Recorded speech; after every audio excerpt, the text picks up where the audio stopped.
Juice Talk TV, what it do? It's your main man, Corte, back with another one, man. We got a very special guest back on the platform for the third, fourth, fifth, sixth, 7,000th time.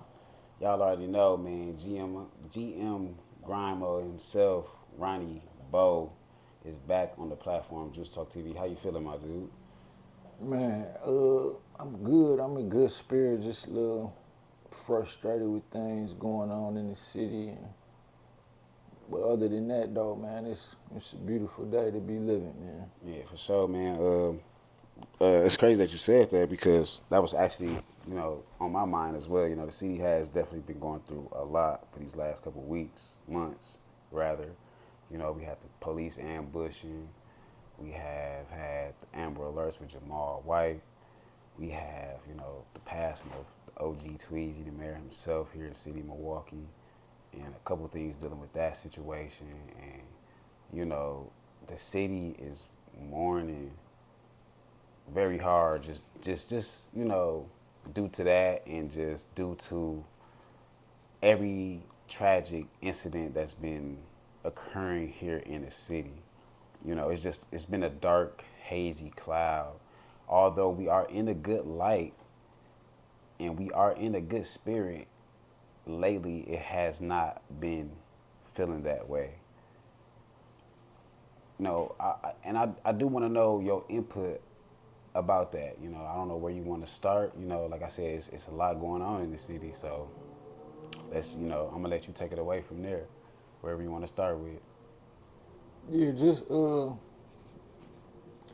I really don't want to make the situation with Tweezy out of a topic because of the simple fact that somebody who portrayed to be like a close friend of his basically exposed himself. Like the man tell me directly, he basically tell me, bro, Tweezy name in the algorithm right now, like you could go viral just by making a topic of discussion about Tweezy. And the reason why I don't want to do that because, like, to be honest, me and Tweezy used to be cool back in '09. That's when we was really cool, and we was still doing business when I got out of jail in like 2014. But then, things happened and we stopped communicating. Right. And the crazy thing is, I had did an interview with another podcaster, and this was before Tweezy died. I had mentioned my situation with Tweezy, and they never put it out. And it's probably a good thing that they didn't put it out, because people try to make shit, like when shit like that happen, people try to point fingers and who has something to do with this and that. But like, God is my witness, like our situation was never serious enough that I would have, wished death on them. You know what I mean? And even though we had issues or whatever, it's like I rather look at him in the light that I looked at him at when we was cool. You know what I'm saying? Because he have done great things in the city and for the city. You know what I mean? So I'm not gonna get on here and say nothing bad about nobody who, right now he can't even speak for himself. Right. He got loved ones, and I don't want to upset nobody who got love for the brother, but I think it's necessary to address, like, the nigga 2Real, right, or whatever people call him, Javad, or we was actually in Wales together, like when we was juveniles, when I was like 17 years old, right, and I got a history with him from that. And when I got out the feds in 2021, I had saw him at Reggie and Tweezy boxing event. I was the corner man for Reggie Brown at that event, and I saw him then, and we chopped it up. So after just recently, after Tweezy died, we end up linking. He pulled up on me, and we was talking business in the midst of the business talk. Like, he giving me game about how to finesse the internet and shit like that. But he had the audacity to say it's a like you could go viral off using Tweezy name. You know what I'm saying?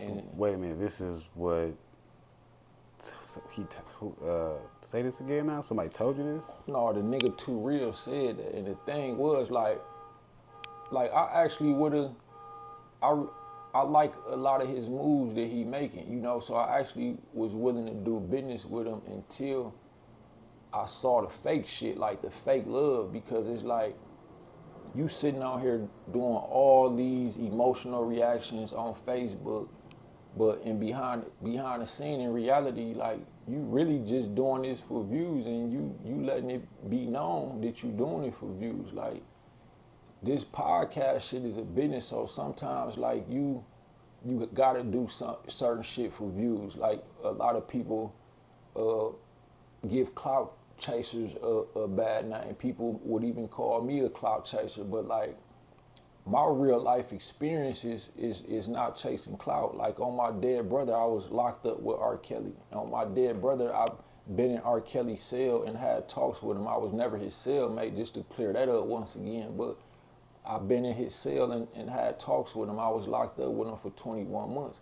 So when I first did the interview with you that went viral, you remember that I didn't want to do the interview about R. Kelly. It was about my lawsuits. But Right. the situation with R. Kelly, speaking on that, is just what happened to go viral. Because, Exactly. you know, that was an interesting topic. That's what people wanted to talk about. But it was never about that. It is my situation. I was exposing the corruption in the federal government because the DEA really framed me in the case. And the mainstream media wouldn't put that out there. They don't want the world to see the corrupt shit that they government racist ass agents do to target and entrap black men like me. So it's like, okay, podcasting is a new form of media, and you could get your story out and your word out that way. So that was my thing. But the thing with the nigga 2Real Javad or whatever people call him,